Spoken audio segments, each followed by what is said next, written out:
शाम के 6:45 बज रहे थे। सफ़ेद रण और अपनी दुनिया की अनूठी रोगन पेंटिंग के लिए मशहूर गुजरात के कच्छ ज़िले के भुज के पास न्योरारोण गांव की 95 साल पुरानी the Kutch heritage Rogan craft and brass tool workshop की पुरानी सागौन की खिड़कियों से बाहर रण के धोरों पर ढलती शाम का सुनहरी धुंधलका और दूर ऊँटों के काफिले साफ दिखाई दे रहे थे। हवा में ताज़े उबले हुए अरंडी के तेल की सौंधी और गाढ़ी महक, प्राकृतिक रंगों की खनक, पीतल के पारंपरिक औजारों की चमक और रेगिस्तान की ठंडी हवा का एक बेहद अनूठा मिश्रण फैला हुआ था। शेड के सन्नाटे में कपड़े पर लोहे की बारीक सलाई से रोगन के रंग खींचकर अनूठे डिज़ाइन बनाने वाले औजार और उसकी मुख्य पीतल की सहायक पिन को सेट करने की मध्यम और गहरी ठक ठक गूंज रही थी। मैं शेड के कोने में रखी पुरानी लकड़ी की एक घिसी हुई बेंच पर बैठा था। यहाँ कोई राजा महाराजाओं का काल्पनिक फिल्मी ड्रामा नहीं था। यहाँ थी कच्छ के इन दूर दराज गांवों और पारंपरिक रोगन शिल्पकारों की वो कड़वी सच्चाई, जहाँ अरंडी के तेल को हफ्तों पकाकर रंग तैयार करते करते कारीगरों की पीढ़ियाँ अपनी उंगलियों की ताकत खो देती हैं। मेरी और हमीदा की मुलाकात इसी रोगन आर्ट वर्कशॉप में 1960 के दशक के एक नायाब पारंपरिक ट्री ऑफ लाइफ के बड़े कपड़े और उसके रोगन औजार की मुख्य पीतल वाली पिन को ठीक करने के दौरान हुई थी।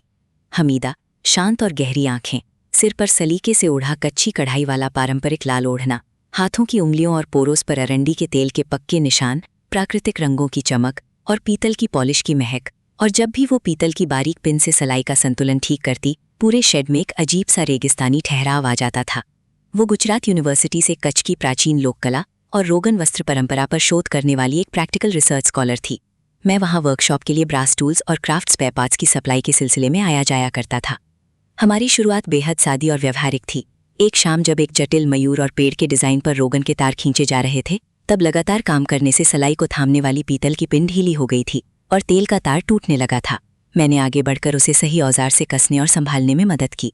उसने अपने हाथ छाड़े और बहुत शांत आवाज में कहा, रोगन कला में और जीवन में बारीक रेखा तभी सीधी खिंचती है जब औजार की पिन और नीयत बिल्कुल पक्की हो। इंसानी रिश्ते भी ऐसे ही होते हैं। जीवन के हर मुश्किल मोड़ पर भरोसे की पिन कभी ढीली नहीं होनी चाहिए। उस शाम के बाद हमारे बीच बातें होने लगी, पर हमारी बातें सिर्फ हवाबाजी वादों तक सीमित नहीं थीं। हम वर्कशॉप के बाहर गांव के नुक्कड़ पर खड़े होकर 10 रुपए वाली कुल्हड़ की गरम अदरक वाली चाय और मिर्ची वड़ा खाते, कच्छ के पारंपरिक संघर्षों, बदलते बाजार और अपनी अपनी जिंदगी की व्यवहारिक प्राथमिकताओं पर बात करते। उसने कभी अपनी भावनाओं का दिखावा नहीं किया। उसने एक दिन रोगन की सलाई और पीतल की पिन को पहुंचते हुए कहा था, कलाकृति बाहर से कितनी भी रंग बिरंगी क्यों ना हो, अगर उसके अंदर का तेल और जोड़ने वाली पिन कच्ची है तो वो वक्त की मार नहीं झेल पाएगी। इंसान का चरित्र भी ऐसा ही खरा होना चाहिए। लेकिन जिंदगी का बहाव हमेशा मन मुताबिक नहीं चलता। हमीदा के परिवार पर अचानक रण के सूखे मौसम में व्यवसाय की बड़ी मंदी और पिता की स्वास्थ्य बिगड़ने का भारी आर्थिक संकट आ गया। परिवार को इस मुश्किल से निकालने और संभालने के लिए उसके घर वालों ने उसका रिश्ता अहमदाबाद के एक स्थापित टेक्सटाइल व्यापारी परिवार में तय कर दिया, जहां से उनके परिवार को पूरा वित्तीय सहारा मिलना तय था। जिस आखिरी शाम वो वर्कशॉप आई, कच्छ के आसमान पर रेगिस्तानी सूरज डूब रहा था और ठंडी हवा चल रही थी। कोई रोना धोना या रोमांटिक ड्रामा नहीं हुआ।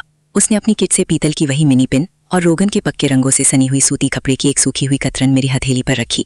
उसने साफ और स्थिर आवाज में कहा, हम दोनों बहुत व्यवहारिक लोग हैं, इसीलिए झूठे दिलासों में वक्त जाया नहीं करेंगे। शायद हम दोबारा कभी न मिले, पर जब भी तुम कच्छ के इन रंगों या रोगन आर्ट को देखोगे, तुम्हें याद रहेगा कि इस शेड में हमने साथ मिलकर सच की पक्की रेखा खींची थी। वो अपना पारंपरिक ओढ़ना संभालकर मुख्य रास्ते की तरफ ओझल हो गई। सालों बीत गए, कच्छ बदल गया, पक्के रास्ते और आधुनिक कला केंद्र आ गए, पर वो पुरानी वर्कशॉप आज भी रण के पास उसी पुराने गांव में अपनी सौंधी महक और खनक के साथ खड़ी है। जब मैं हाल ही में काम के सिलसिले में वापस गुजरात आया, तो मेरे कदम खुद ब खुद उसी वर्कशॉप की तरफ मुड़ गए। वहाँ हमीदा तो नहीं थी, पर वर्कशॉप के बूढ़े उस्ताद गफूर भाई खत्री मेरे पास आए। उन्होंने मुझे पहचाना और काउंटर की दराज से कच्ची पारंपरिक कपड़े में लिपटा एक छोटा सा पीतल का टुकड़ा निकाला। उन्होंने भारी आवाज में कहा, वो बिटिया जाने से पहले ये आखिरी सलाई की पीतल वाली पिन यहीं छोड़ गई थी। उसने कहा था कि जो इंसान इस जोड़ और उसकी कीमत समझे, उसे ये दे देना। मैंने उस पीतल की पिन को हाथ में लिया। उस पर कच्छ के पारंपरिक ज्यामितीय फूल का एक सूक्ष्म डिजाइन उखेरा हुआ था और नीचे छोटे अक्षरों में लिखा था, रंग और रास्ते भले ही वक्त के साथ बदल जाएं, पर सच्चे हाथों से खींचे गए रिश्ते कभी अपनी धुरी